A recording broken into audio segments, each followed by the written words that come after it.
E agora a gente vai passar, então, para a unidade 2. O que a unidade 2 vai falar? O título dela é a Gestão Democrática na Perspectiva da Educação Integral. Tempos e espaços nas escolas com jornada ampliada. Então, se na unidade 1 a gente falou mais dos fundamentos, dos princípios, agora a gente vai falar como podem ser ampliados essas oportunidades de aprendizagem nos tempos e nos espaços da escola. Qual que é o objetivo principal? Reorganizar e readequar os tempos e os espaços educativos. Né? Então, quando a instituição passa a ofertar a jornada ampliada, os caminhos para desenvolver atividades pedagógicas em espaços diferentes dos da escola, valorizando a participação da comunidade escolar, nos processos decisórios, identificar ações que podem ser incorporadas, né? E um dos principais objetivos é reduzir o abandono escolar. Com certeza, a partir da qualidade da aprendizagem e da melhoria desse tempo que os estudantes estão na escola, né? Então, o que a atividade solicita? É uma tarefa, né? E essa tarefa, novos tempos, espaços e oportunidades de aprendizagem. Então, nessa unidade, na unidade 2, é importante que o cursista possa ler toda a unidade, para que ele possa, a partir, né, desse estudo, enriquecer, retomar e complementar essas questões que vão ser apontadas aqui nessa tarefa. Então, o que ela diz? Na unidade 2 deste módulo, estudamos sobre a organização da oferta da jornada ampliada, com especial atenção aos tempos e espaços escolares, assim como a utilização de outros espaços com potencial educativo que podem ser explorados pelas instituições de ensino.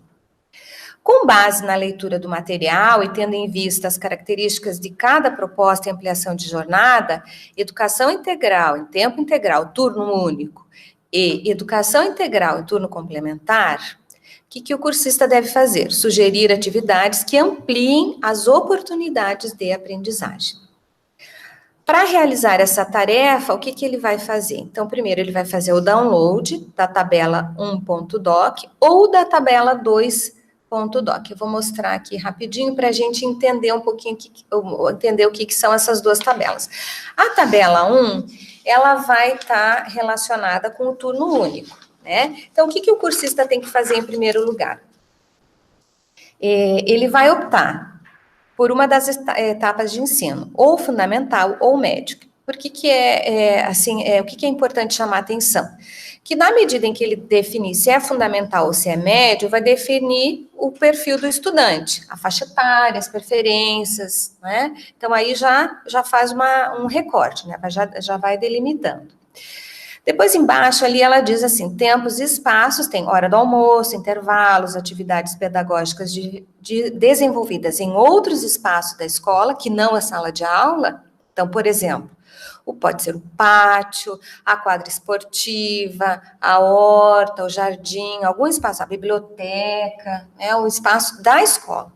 E na próxima linha, atividades pedagógicas desenvolvidas em ambientes fora da escola. Então, quais são esses ambientes? Podem ser praças, parques, museus, a banca de jornal, fábrica, o ateliê de um artista, enfim, uma galeria de arte, e aí toda a comunidade, né? Onde que a gente pode ler mais sobre isso, retomar e reforçar isso que a gente já estudou? Nas páginas 28 e 29, vai ter bem detalhadinho lá a respeito disso. Então, numa coluna vai ter os tempos e espaços, então, hora do almoço, intervalos, atividades, né?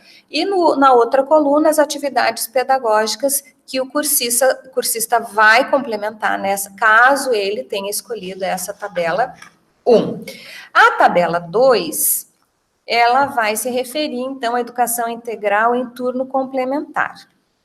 Ele também tem que optar, mas agora não é etapa, agora ele tem que optar entre uma desses programas. Então, tem o programa Aulas Especializadas de Treinamento Esportivo, né, a AET, que a gente chama, programa novo Mais Educação, programa de atividade de ampliação de jornada de educação empreendedora, atividade empreendedorismo.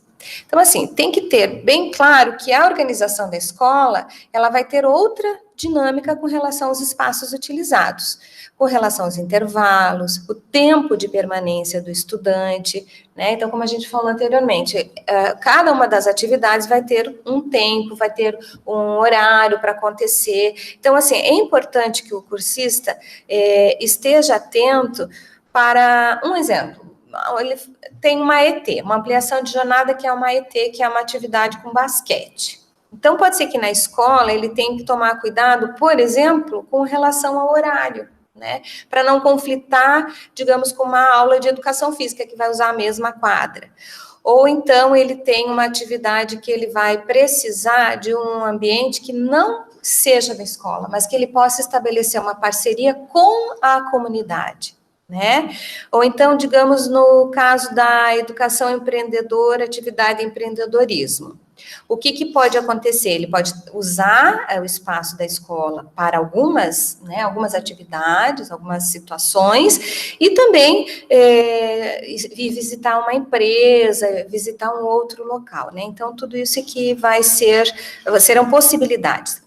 Então, mesma coisa, numa coluna tem os tempos e espaços, atividades pedagógicas desenvolvidas em outros espaços da escola, e depois atividades pedagógicas desenvolvidas em ambientes fora da escola. Então, ali embaixo, na coluna atividades pedagógicas, é que ele vai preencher. Então, agora que a gente já viu as tabelas, quais são as tabelas, né?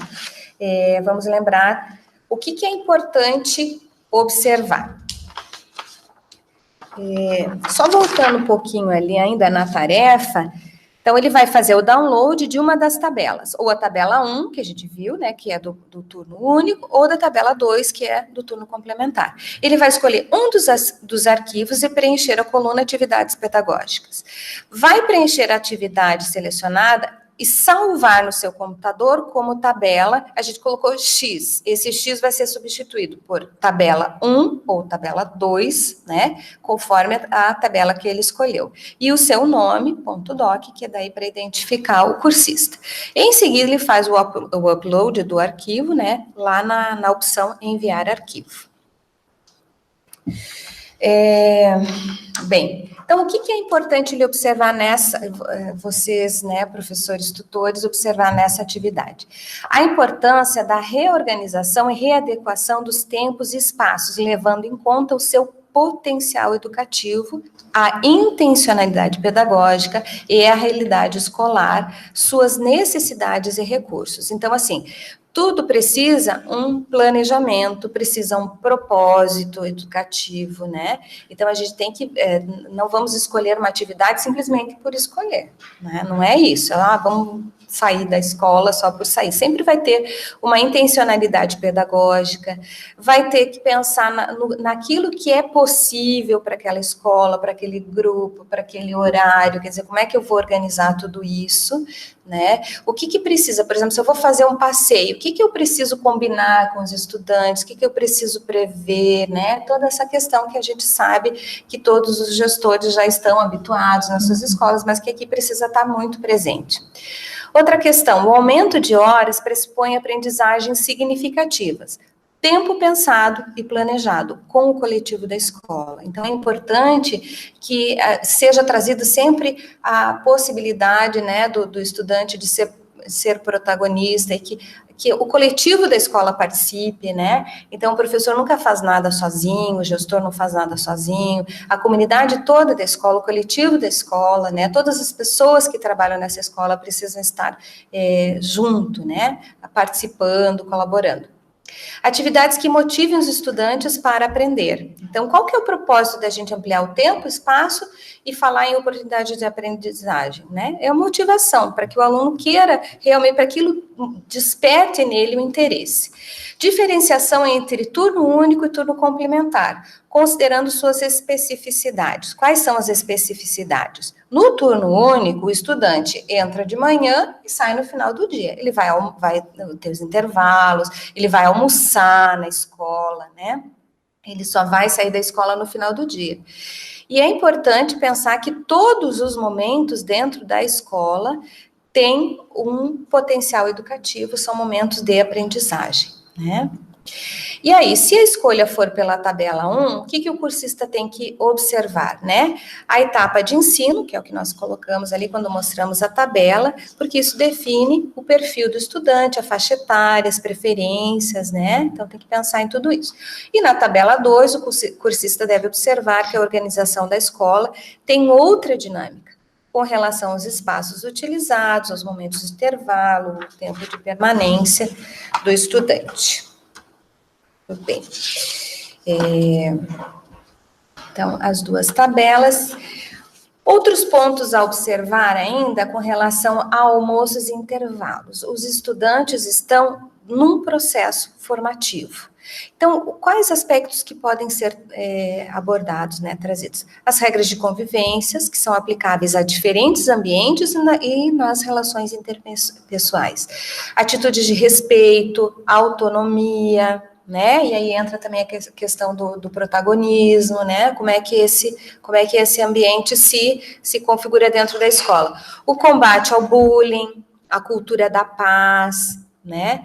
E o horário do almoço, que vocês têm lá no material, na página 23, no item 2.3.